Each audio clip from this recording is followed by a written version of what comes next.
Alright guys, how you all doing today? Welcome back to another episode of VGC Source. I'm your host, Steven McInerney, and today we're going to talk about games, because that's what we do on this channel. Let's run through the headlines.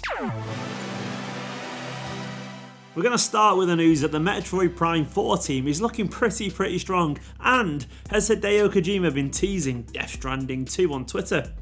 Now before we get on to that potential Death Stranding 2 news, we're going to start today with Retro Studios. Now as part of their continued expansion, they've hired a veteran Call of Duty Black Ops programmer. And in case you somehow missed the news, Retro is currently working on Metroid Prime 4, following Nintendo's decision to reboot the project early last year after difficulties by their own admission and ditch the work already done by a separate unnamed studio, which was reportedly Bandai Namco. And as you may know, Retro is of course the creator of the original Metroid Prime games for GameCube and Wii, and many of the staff who worked on the most recent third game are still at the company. Retro has been hiring for Metroid Prime 4 for more than a year now, and is starting to boast some serious FPS experience, with veterans from companies like 343, Gearbox and DICE all joining the team. And as the team ramps up for Metroid Prime 4, the company's latest hire is a programmer called Bat Nandakumar, a veteran from the Call of Duty Black Ops studio Treyarch. Nandakumar has now been at Retro since April when he joined as a lead engineer.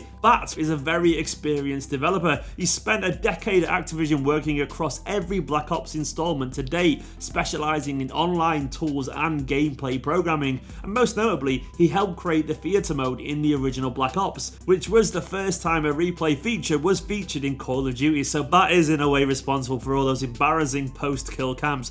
Cheers mate. He's also been responsible for programming analytics in the latest titles. Bat's appointment tops a ton of experienced developers who bolstered the Metroid Prime studio in the past 12 months. Retro recently hired VFX artists from DICE, Crystal Dynamics and Gearbox, while it also managed to secure the art director Mirror's Edge Catalyst and Battlefield 5. Plus there's 343 veteran Kyle Heffley, who was the senior character modeler for the Halo series. Heffley has joined as Retro's lead character artist. And if that wasn't enough, the Texas-based studio also managed to lure back Donkey Kong Country Tropical Freeze lead designer Stephen Dupree, who had left a few years ago to work on New Super Lucky's Tale. Around half of the full-time developers who worked on Metroid Prime 3 remain at Retro Studios, according to analysis on the VGC website, including around half of the designers who created that game. And all things considered, this now paints a very promising picture for Metroid Prime 4, which we've not seen anything of now since that infamous E3 trailer back in 2017. You'll remember the one, it caused those unprecedented scenes in Nintendo's New York store as people bounced up and down with excitement. Do let us know down in the comments what you make of this game.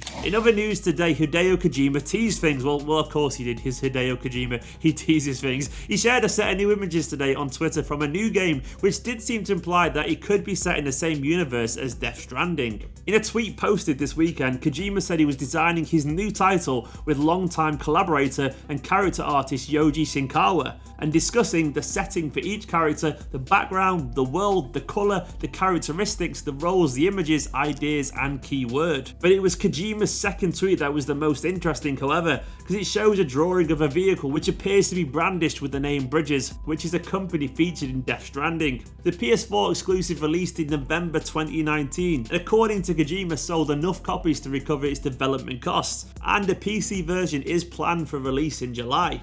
The star of Death Stranding, Norman Reedus, recently claimed that he's in talks to appear in another Kojima Productions project, and even suggested that it could be Death Stranding related. Reedus has struck up a really strong relationship with Kojima. As well as calling the game designer a friend, the Walking Dead actor has previously signed up to work on two of Kojima's projects, Death Stranding and of course Konami's cancelled Silent Hills reboot, aka PT. Reedus told Wired earlier this year, "We did Death Stranding, which was a huge hit, and we're in talks to do other stuff." Later in the video, Reedus added that he's talking to Hideo about maybe doing some Death Stranding stuff, which could suggest the pair are discussing working on a new installment or DLC. Guys, do let us know if you'd like to see a Death Stranding 2 and what would you want from a sequel. Let us know down in the comments below. And also, while you're there, make sure to hit that subscribe button if you are new to VGC. Make sure to give this video a like, go watch that video right there because why not? And we'll see you tomorrow for another episode. See you later.